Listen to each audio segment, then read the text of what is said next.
येथे फ्रेंचच्या संबंधी तरी थोडीशी चर्चा करणे पुरेसे आहे, कारण फ्रेंचांच्या आणि इंग्लिशांच्या हाताखालच्या अशा सैन्याची आपापसातच काही युद्धे जरी हिंदुस्थानात झाली आणि हिंदुस्थानातील राज्यामधील कलहांचे वेळी एका पक्षाला इंग्रजी सैन्याचे सहाय्य मिळाले की त्याच्या विपक्षाचा पक्ष फ्रेंच सैन्याने हटकून घ्यावा अशी स्पर्धा जरी काही काळ चालली तरी शेवटी फ्रेंचांची बाजू लंगडी पडली.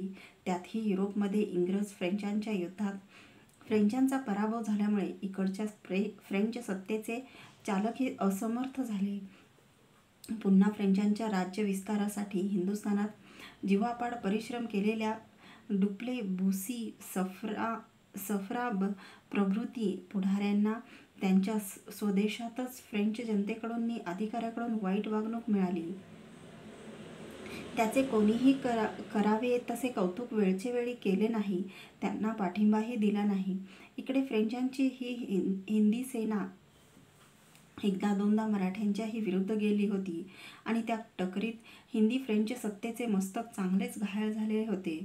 पुढे पुढे फ्रेंचांचे स्वतंत्र राज्य हिंदुस्थानात स्थापन होण्याची अशक्यता दिसून आल्यानंतरही फ्रेंचांचा हिंदी राज्यांना आणि त्यातही विशेषतः मराठ्यांना एका विषयात पुष्कळ उपयोग झाला, कारण इंग्लिश लोक त्याचे युरोपियन संचलन आणि नवीन तोफा प्रभृती शस्त्रास्त्रे कोणा हिंदी राज्यास शिकवण्यास किंवा देण्यास उत्सुक नसत, पण ती विद्या नि साधने फ्रेंच लोक मात्र हिंदी राज्यांना यथास्थित द्रव्यलाभ किंवा भूमिलाभ झाला तर आणि त्यातही ते हिंदी राज्य ब्रिटिशांच्या विरुद्ध लढत असेल तर उत्सुकतेने देत असत. विशेषतः मराठ्यांनी ह्या युरोपियन संचलनाच्या आणि तोफा बंदुकादी उत्कृष्ट शस्त्रनिर्मितीच्या विद्येचे अपरिहार्यत्व आणि श्रेष्ठत्व लवकरच लक्षात घेऊन अनेक फ्रेंच सेनानींना त्यांच्या वैयक्तिक संबंधाने आपल्या सेवेत ठेवलेले होते. इब्राहिम खान गारदी हा मराठ्यांच्या उदगीरच्या आणि पुढे पानिपतच्या लढाईतील प्रचंड तोफखान्यावरील अधिकारी फ्रेंचांच्या तोफखान्यातच शिकून त्या विद्येत प्रवीण झालेला होता. पुढे महादजी शिंदे यांनी तर डी बॉयने आणि पेताव प्रभृती फ्रेंच अधिकाऱ्यांसच आपल्या पलटणीचे आणि तोफखान्याचे मुख्य अधिकारी नेमून युरोपियन पलटणीसारखेच आपल्या स्वदेशी लढाऊ पलटणींना शिक्षण देऊन एक आपले चतुरंग सैन्यच उभारले. ह्या सैन्याच्या दराऱ्यामुळे महादजीला सारे विपक्षीय उत्तर हिंदुस्थान वचकून राहिलेले होते आणि कित्येक लढ्यात महादजीला शत्रूवर मात करता आली.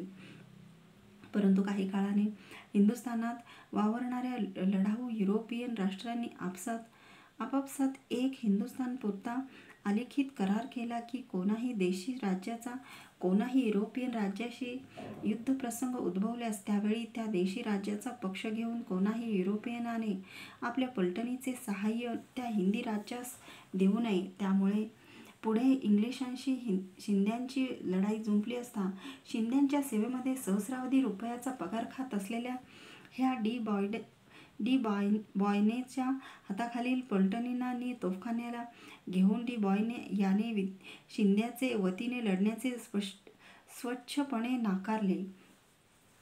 मराठ्यांनाही आपल्या असा विश्वासघात हे मराठी सैन्यातील पगारी युरोपियन अधिकारी केव्हा तरी करतीलच हे कळत होते. यासाठी मराठ्यांनीही स्वतः युरोपियनासारख्या उत्तम तोफांनी बंदुका ओतण्याची निर्माणालये, कारखाने आणि त्यांचे पलटणीचे विशिष्ट संचलनाचे प्रशिक्षण देणारे स्वतःचे स्वदेशी अधिकारी सिद्ध करण्यासाठी यथाशक्ती प्रयत्न चालवलेच होते. पण त्यासारख्या युद्धसंकुल काली अशा सगळ्याच अनुषंगिक गोष्टींकरता अगदी अडून बसणे मूर्खपणाचा झाला असता. जाटासारख्या दुय्यम राज्यातूनही फ्रेंचांनी शिकवलेल्या संचलनदक्ष पलटणी ठेवू लागले होते. शिखांनीही पुढे पलटणी उभारल्या. एवीतेवी हिंदुस्थानात फ्रेंचांच्या लढाऊ अस्तित्वाचा उपयोग ब्रिटिशांच्या राजसत्तेचे घोडे ठिकठिकाणी अडवून ठेवण्यास पुष्कळच झाला आणि फ्रेंचांचा तसा उपयोग करून घेण्यात मराठे, टिपू, शीख प्रभृती स्वदेशी राज्यांनीही फारशी हेळसांड केली नाही. दक्षिणेवर जगातील झाडून साऱ्या लुटार अहिंदू राष्ट्रांचा दुहेरी मारा ज्या काळी वर दिलेल्या अनेक युरोपियन राष्ट्रांच्या स्वाऱ्या हिंदुस्थानावर झाल्या त्या काळी त्या समुद्रमार्गेच झाल्या. त्यामुळे त्यांचे प्रचंड आघात पहिले 200 वर्षे तरी दक्षिण हिंदुस्थानालाच आणि त्यातही केवळ मराठी सत्तेलाच सोसावे लागले आणि प्रतिकारावे लागले. त्याचे पूर्वी एकट्या उत्तर हिंदुस्थानाला 6-7 शतके साऱ्या आशियातील मोगल, तुर्क, अफगाण, अरब इत्यादी सर्व लुटारू आक्रमकांच्या आणि धर्मांधतेच्या राक्षसी उन्मादाने फुरफुरलेल्या मुसलमान राष्ट्रांचे प्रलयंकर आघात सोसावे लागले होते आणि शतकानुशतके प्राणपणाने प्रतिकारावे लागले होते. पुढे आशियातील ती सारी मुस्लिम राष्ट्रेने बर्बर जाती दक्षिणेलाही पादाक्रांत करण्यासाठी तिच्यावर कोसळली. ते सारे शत्रू स्वाऱ्या मागून स्वाऱ्या करीत असतानाच आणि त्यांच्याशी दाक्षिणात्य हिंदू राज्ये रक्तबंबाळ युद्धे झुंजत असतानाच त्या मुस्लिम धर्मछळापायी उत्तरेप्रमाणे सहस्र हिंदू स्वधर्म रक्षणार्थ प्राणार्पण करीत असतानाच ह्या दक्षिण हिंदुस्थानावर समुद्राकडून ही नवी युरोपियन राष्ट्राची ही भयंकर टोळधाड पडली. केवळ उत्तर पश्चिम व उत्तर पूर्व दिशेनेच नव्हे तर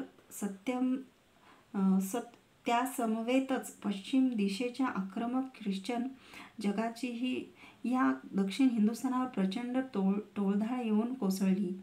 भूमार्गानेच नव्हे तर सिंधू मार्गानेही जगातील सारी लढाऊ लुटारू आक्रमक धर्मोन्मत्त मुस्लिम आणि ख्रिश्चन राष्ट्रे एकसमयाच्छेदक करून दक्षिणेतील हिंदू राज्यांचा आणि हिंदू धर्माचा नायनाट करून टाकण्यासाठी आपापल्या आसुरी प्रेरणेनेच त्या क्षणे तुटून पडलेली होती.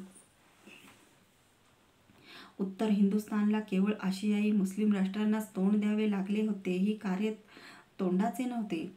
राक्षसांशी झुंज देणाऱ्या देवांनीही थकून जावे इतके ते उत्तरेतील हिंदू धर्म, हिंदुत्व आणि हिंदू राष्ट्र रक्षणाच्या कार्यासाठी प्राणांतिक शतकव्यापी युद्ध जे उत्तरेकडच्या हिंदूंनी झुंजत ठेवले ते अद्भुत संकट संकुल होतेच होते. पण त्या सगळ्या मुस्लिम राष्ट्रांशी आणि या समवेतच या समुद्रमार्गे चालून आलेल्या दुराधर्ष मुस्लिमांहूनही हिंदू धर्माचे द्वेष करणाऱ्या आणि हिंदू लोकांना ख्रिस्ती बनवण्यासाठी कृपणाची आणि क्रूरतेची पराकाष्ठा करणाऱ्या पोर्तुगीजादी समुद्रमार्गे तुटून पडलेल्या युरोपियन ख्रिश्चन राष्ट्रांशीही एकाच वेळी ते दुहेरी महायुद्ध लढत ठेवण्याची पाळी केवळ दक्षिण हिंदुस्थानावरच पडली आणि दक्षिणेतील हिंदूंनी त्यातही विशेषतः हिंदूंच्या संग्रामातील ही अध्वर्यू पद धारण केलेल्या मराठ्यांनी त्या सर्व देशांनी उसळलेल्या शत्रूंच्या लाटांना एकाकी थोपून धरणारी वीरश्री आणि दुर्दम्य साहस दाखविले. मुस्लिमांनी पोर्तुगीजांच्या सशस्त्र धार्मिक आघाडीवर सहस्रावधी हिंदू स्त्री पुरुष बालकांचे धर्मार्थ प्राणदान होत असतानाच युद्धाच्या राजकीय आणि सांग्रामिक आघाडीवरही दक्षिणेतल्या ह्या हिंदू वीरांनी आशियाई, युरोपियन आणि सिद्धीसारख्या आफ्रिकन अशा जगातील झाडून साऱ्या आक्रमक अहिंदू राष्ट्रांशीही हे जे सशस्त्र महायुद्ध झुंजत ठेवले ते जागतिक इतिहासातही विशेषत्वाने उल्लेखनीय आहे. हिंदू विक्रमादित्य हेमू राणा संगाच्या नेतृत्वाखालील अनेक राजपूत आणि काही मुसलमान राजांची सैन्य एकत्र होऊन राणा सांगाचीच नव्हे तर चित्तोडच्या राजवंशाची जी दिल्लीच्या सिंहासनावर हिंदू साम्राज्याची पुन्हा प्रतिष्ठा करण्याची चिरंतन महत्त्वाकांक्षा स्फुरत आलेली होती, तिच्या ईर्षेने कनवाह येथे बाबराशी तुंबळ युद्ध होऊन धर्मवीर राणा संगाचा अंतिम पराभव झाला आणि बाबराने दिल्लीस मोगल बादशाहीची स्थापना केली. पुढे बाबर सन 1530 मध्ये मरण पावला. त्याचा पुत्र हुमायून हा बादशाह झाला, परंतु त्याच्यावरही लवकरच सूर घराण्याचा संस्थापक शेरशहा याने विजय मिळवून दिल्ली पादाक्रांत केली. त्यामुळे हुमायून हा कित्येक वर्षे इराणादी देशात वनवासात फिरत होता. ह्या सर्व घडामोडीचे सविस्तर वृत्त देण्याचे या समीक्षणात्मक ग्रंथात काही कारण नाही, स्थळही नाही. इथे इतकेच सांगितले म्हणजे पुरे आहे की बादशाह शेरशाहच्या वंशातही बंडे, हत्या इत्यादी मुस्लिम राजवंशाच्या ठराविक घालमेली होऊन शेवटी मोहम्मद आदिलशाह हा बादशाह झाला.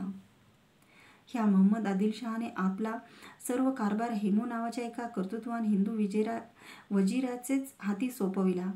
हेमूनेही आपल्या हिंदू धर्मास लवलेशही धक्का लागू न देता बादशाहीचे सर्व सत्ता आपल्या हातीच गुंडाळून घेऊन सक्षमपणे चालवली.